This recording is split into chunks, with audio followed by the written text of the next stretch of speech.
All right, so this, of course, is the big story that we are tracking on Fine Print tonight. Uganda is under fire from the international community. Uganda has just recently passed a bill that has essentially taken away most rights from the LGBTQ community. So if you happen to be in Uganda, then you cannot identify yourself to be a gay, lesbian, a trans or a queer individual. You cannot be in a relationship with another individual who is of the same gender as yours. And you certainly cannot marry if you belong to the LGBTQ community. Uganda has possibly become the most dangerous country to live in or visit for the LGBTQ community. Now, activists are calling the sweeping nature of this law to be extremely concerning. The bill was passed in record time with 389 members voting in favor and just 2 people opposed it. The Parliament is supposed to be a representation of Uganda, and it shows the extent to which the lawmakers in Uganda are completely opposed to the rights of the LGBTQ people. And there was bound to be a ripple effect. The international community has reacted very sharply, and the United States has also joined in the condemnation. The Secretary of State, Anthony Blinken, has said that this law that's been passed by the Ugandan Parliament will undermine the fundamental human rights and will also reverse the gains that have been made in the fight against HIV/AIDS. The bill is one of the most extreme anti-LGBTQI+ laws in the world. Human rights are universal. No one should be attacked, imprisoned, or killed simply because of who they are or whom they love. Now, the United States says that it is the most extreme anti-LGBTQ law that's been passed in the world. A very strong statement to, of course, make. Increasing violence targeting LGBTQI+ persons if the AHA. But let's in fact show you as to what is happening in America's own backyard. Now, this is Florida, a historically red state, and its governor is this individual that you see on your screens, Ron DeSantis. He is in the running for the 2024 presidential election, and his numbers are looking pretty good at this moment. Last year, he had brought a plan that many described as Don't Say Gay bill. He wanted to ban talks around sexual orientation and gender identity in classrooms. Now, this, of course, was for students in kindergarten until the 3rd grade. But in the latest diktat, Florida is also looking to expand its ban. The governor wants to include all students in public schools.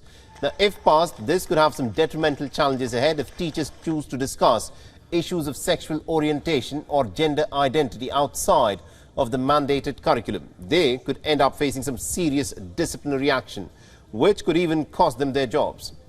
The State Board of Education will, of course, vote on this rule on the 19th of April in the United States. So the question is this: we have a message for the United States.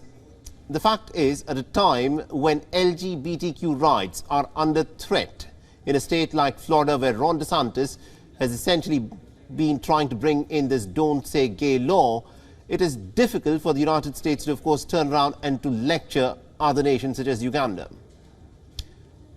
Now, all of this, of course, is panning out. Many people are staring at a bleak future, especially of the LGBTQ community. Their human rights are at stake. Now, while you might be seeing celebrities take part in pride parades and singers dedicating songs to the community, there is still a long road to equality for members of the LGBTQ community. And it seems that a lot of these nations which are cracking down on gay rights are essentially just walking backwards.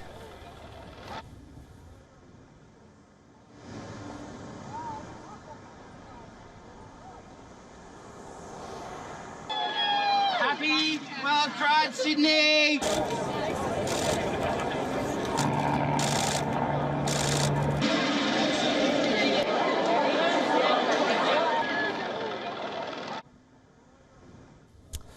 And also to give us more insights in terms of what, of course, is happening in Uganda, and also to talk about what's happening in the state of Florida with respect to the LGBTQ rights, we're being joined by Christopher Kane, who's the White House correspondent for Washington Blade, which is America's LGBTQ news source.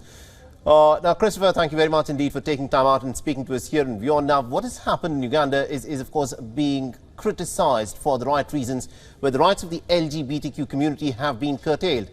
But similar things are also happening in Florida. That's right. Thank you so much for having me. I think that's a very astute observation, and I think it's a fair criticism. Now, I think that this is something that the White House and the State Department and our diplomatic corps are aware of, the fact that the passage of anti-LGBTQ bills by our states undermines our ability to influence other countries to adopt pro-LGBTQ legislation. And also considering the fact that, Ron DeSantis, who's very popular, is presently the governor in Florida, is also running for the president's office in 2024. Does it concern you that the fact that individuals like Ron DeSantis would not want, the issues of LGBTQ people to be discussed?